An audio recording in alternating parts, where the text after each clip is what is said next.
Nanindigan naman ng Philippine Military Academy na hindi hazing ang nangyari kung bakit inireklamo ang 4 na kadete dahil sa pananakit sa kanilang kaklase. Sa isang panayam, sinabi ni PMA Public Information Officer Lieutenant Jesse Saludo na mahigpit at zero tolerance ang institusyon sa maltreatment at hazing. Wala rin naman ng lugar ang ganito mga gawain sa kanila. Paliwanag pa niya ang insidente ay hindi sakop ng legal na definisyon ng hazing gaya ng nakasaad sa Anti-Hazing Act. Sinasabi kasi rito ang dapat ay may nagawang karahasan at pang-abuso bilang admission process sa organisasyon.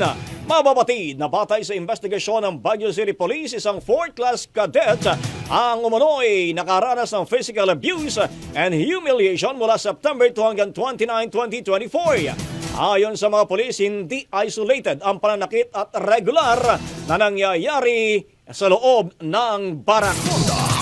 Ang bahaging ito ay hatid sa atin ng Yummyvit ES2 Oral Drops. Simulang tuparin ang pangarap ng iyong anak. And stunting now,